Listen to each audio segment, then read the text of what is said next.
Okay, so Ipob secessionists gather in Edo. Police raises alarm. The Deputy Inspector General of Police in charge of Operation Restore Peace in the South region, DIG Moses D. Boto, on Wednesday raised the alarm over the gathering of some members of Ipob in Edo State with the intent of spreading secessionist messages across the state. He listed the areas they are currently holding their secret meetings in the state. Tobo disclosed this during a stakeholders meeting and the launching of Operation Restore Peace in the South region held in Benin City. DIG Tobo said Edo and Bayelsa are the states currently enjoying relative peace in the country and that they must not allow anybody to come in and scuttle it with secessionist messages. Tobo asked the people in the communities where the harbingers of secessionists are holding their various meetings to report the same to police for urgent attention, noting that it is better to nip them in the bud than allowing it to grow into something else in the state.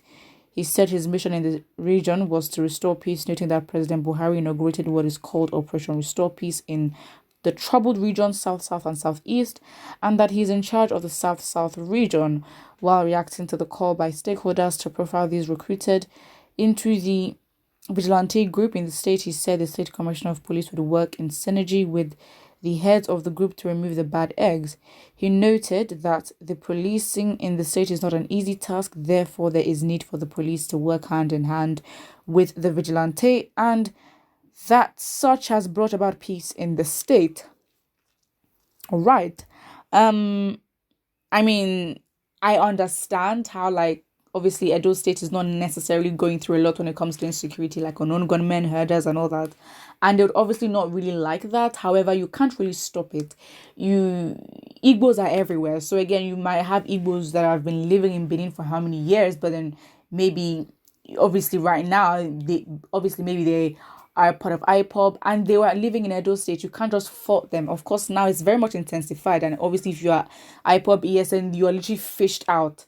And, everything is more, you're put on a magnifying glass, which I can understand. However, it may not necessarily be that, there are people coming, there's like an infiltration of like ESN and IPOP into Edo State or something. But I understand how like you're trying your best. Because again, when you talk about secessionism and all that, that is where where there's a clash. And obviously being heads of security in that state, they do not want a replica of what's happening in the southeast and other some south states as well to happen in Edo State, which obviously is very much understandable. No news has come from Edo State saying that there's been a huge issue. Well, let's get the comment section. Someone says the DIG is quick to raise alarm over IPOP gathering in Edo State, but turn blind eyes to the influx of armed killer Fulani marauders in the same state and other states. What a country! Well, that is very, very true as well. I think Edo State has not necessarily been in the news as of recent, when it comes to these killings, but that is very true. I mean, it's the hypocrisy of it all. I mean, it's the Nigerian government. They will choose what they want to pay attention to, and of course, when it comes to IPOB and ASN, they are very much biased, and the prejudice definitely much shows. I mean, we can actually say the country is definitely prejudiced towards Igbos. I mean, look at the president and what the president has said, and the actual, yeah, that is literally it. Someone said Nigerian police, the most terrible line institution in the whole universe, rotten elements bent on creating hate and disunity against Igbos.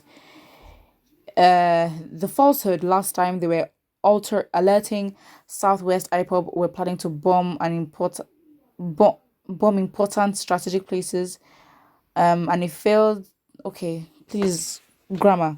But yeah, I understand what this person is basically trying to say.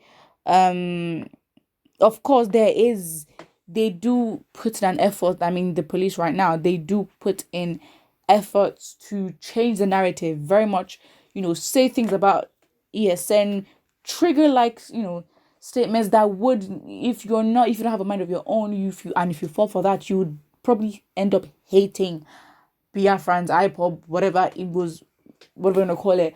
And that is definitely much true. The government has proven so many times to be intentional about, just sowing a few seeds and hoping it to grow by, stating false rumors about them and all that. And that is very, very, very true. So again, it's like, maybe at this point it's like an Ipob witch hunt in the country. You can describe it, because now it's definitely spreading across different states. Because as this person noted, in Lagos State, they did actually, give out rumors of Ipob trying to bomb certain places, which obviously, come on, if you analyze how they move, they're very much tactical. They'd not be as reckless as that to make a move like that, understanding the kind of country that they're in. So it's unlikely that they would do that. And also, like, if that's happening there, I mean, look at it here. So this could be an excuse to just fish them down, to be very honest. I mean, it's, you're using, obviously there are already strong cases against the government using, the mislabeling of Ipob and ESN to waste souls. And obviously this, you can argue, is another excuse in Edo State to find, Biafrans or ESN, Ipob, Igbos, to basically do the same thing by labeling them ESN. How can you even label? How do you do that? That is profiling. Okay, that is tribal ethnic profiling. Let us not get into that.